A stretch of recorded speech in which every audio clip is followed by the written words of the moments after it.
Okay, so you know how it is, right? There are all these big, important ideas out there that kind of shape how we see the world. But honestly, who actually has the time to read all the books and articles to, really understand them? Right. That's where we come in. Exactly.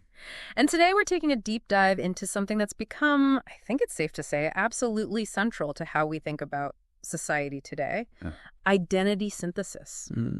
And to explore this, we're looking at Yascha Mounk's book, The Identity Trap. Yeah, a great book to really unpack this idea. So our mission, if you will, is to try to get to the heart of this identity synthesis thing. What are the main ideas? How is it playing out in the world around us? And then, of course, what are the implications, the good and the bad? All the potential consequences. Exactly. So to start, maybe we should go back to the basics. Where does this idea, this emphasis on group identity as the key to understanding everything, where does it come from? Well, it's really rooted, I think, in acknowledging the very real history of discrimination and the challenges that different groups have faced, especially marginalized groups.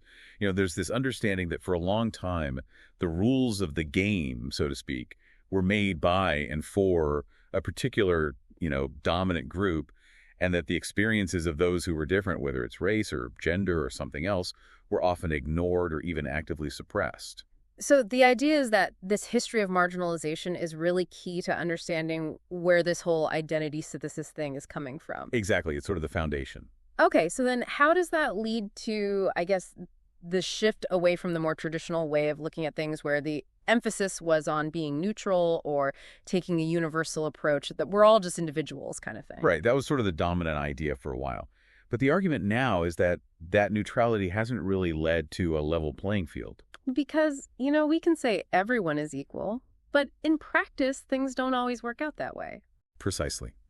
The people who are advocating for this idea of identity synthesis would say that those so-called neutral rules, those universal ideals, haven't really addressed the inequalities that are baked into the system. And in some cases, they've actually made those inequalities worse by hiding them. So instead of pretending that these differences don't matter, they're saying, no, your group identity, whether it's race, gender, sexual orientation, it's not just one aspect of who you are. It's fundamental to your experience and how you see the world, especially the political world. Okay, so it's recognizing that everyone is not starting from the same place, and that your group identity really shapes how you experience and interact with the world. Exactly. And it's not just about, one single aspect of your identity either. No, that's where the idea of intersectionality comes in. Yeah, tell me about that. So intersectionality is this understanding that, these different aspects of our identity, race, gender, class, you name it, they don't exist in isolation, right? They kind of intersect and overlap and create, unique combinations of advantage and disadvantage. So to really understand the world from this perspective, you have to pay attention to how these different identity categories interact and influence each other. It sounds pretty complex. Oh, it is. Okay, so we've got the basic idea now, right? I think so. This focus on group identity as the lens for understanding society. And it's coming from this acknowledgement of historical discrimination and the idea that just saying we're all equal hasn't really worked. So how does this actually play out in the real world? I know Mounk talks about some really interesting examples, especially in education. Right. So one that really stuck out to me is Keela Posey's experience at Maryland Elementary School. Oh, right, with her daughter. And she was inquiring about a particular teacher for her daughter, who was Black. Yeah. And the principal suggested that a Black teacher might be a better fit. It was sort of implied that, racial matching would be preferred. Wow.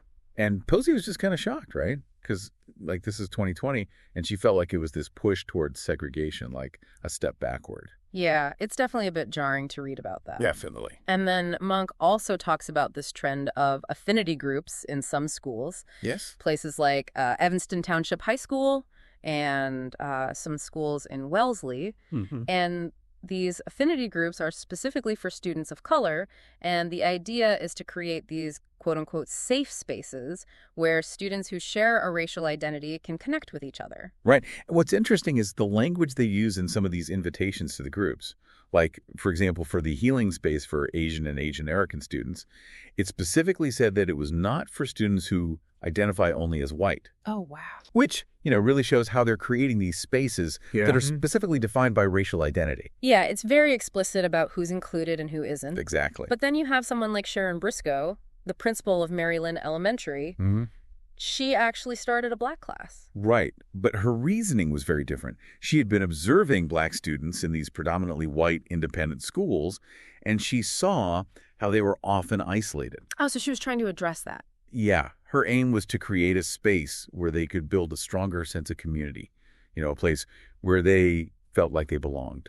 So it wasn't about segregation in the way that Posey was reacting to it? Right, it was about trying to proactively address this sense of isolation that she was seeing. Okay, so here you have these two different approaches, both aimed at, dealing with racial dynamics in schools, but they're coming from very different places. Mm-hmm. And it seems like this really gets to the heart of the whole identity synthesis issue. Like, is the goal to integrate everyone or to create these separate spaces based on identity? Right, it's this tension between integration and the need for these spaces defined by shared identity where people feel like they can really be themselves. And it's not just in education, right?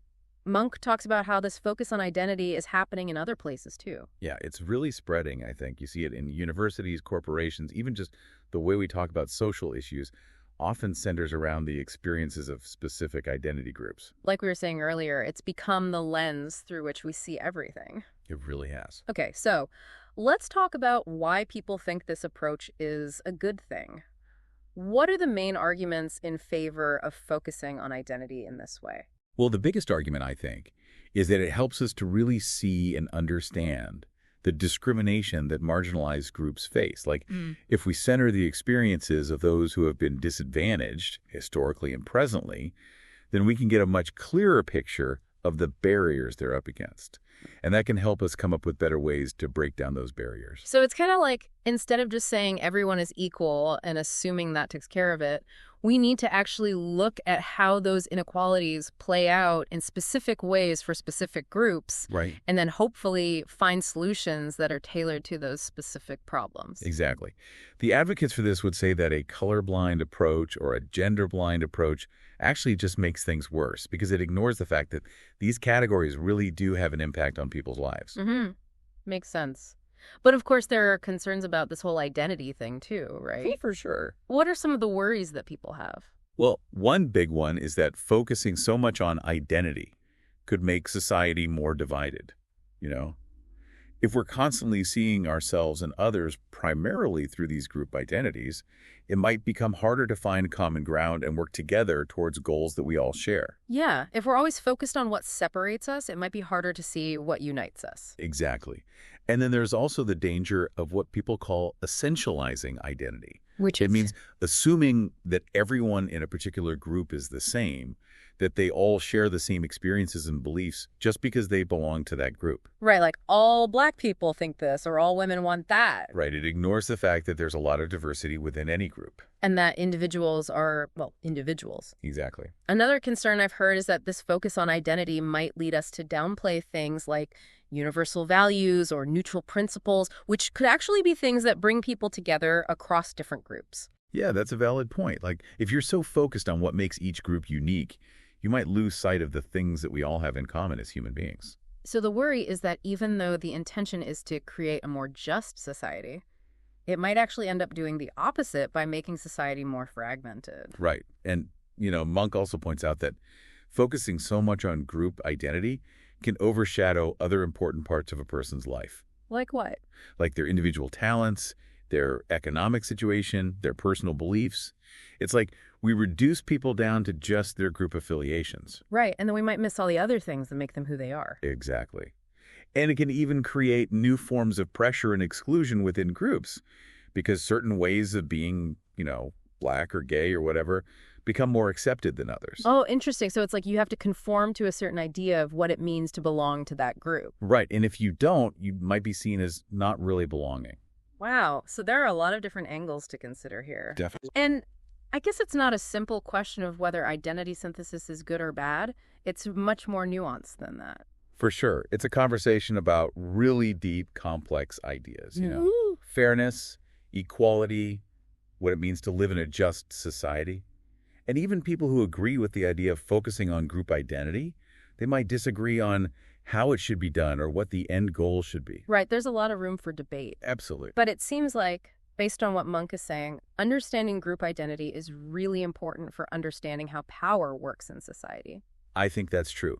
To pretend that these categories don't matter would be to ignore a really big part of how our societies have been shaped and how they function today. So it's important to acknowledge those categories, but I guess the question is whether focusing solely on identity is the best way to create a more equal society. Right, because there might be other factors that are just as important, like economic inequality, for example. Right, so maybe it's about finding a balance. Yeah, a balance between recognizing group identity and also seeing the things that connect us as human beings.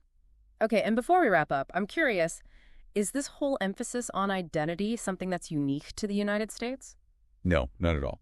Mounk mentions that it's happening in lots of countries around the world, but, each country has its own specific history and culture, so the way that identity plays out can be different in different places. Oh, interesting. Like in some European countries, national identity might be more important than race, whereas in the U.S. it might be the other way around. So it's a global phenomenon, but it takes different forms depending on the context. Exactly. Okay, so to sum up, we've taken this deep dive into the idea of identity synthesis, looking at it through the lens of Yascha Mounk's work.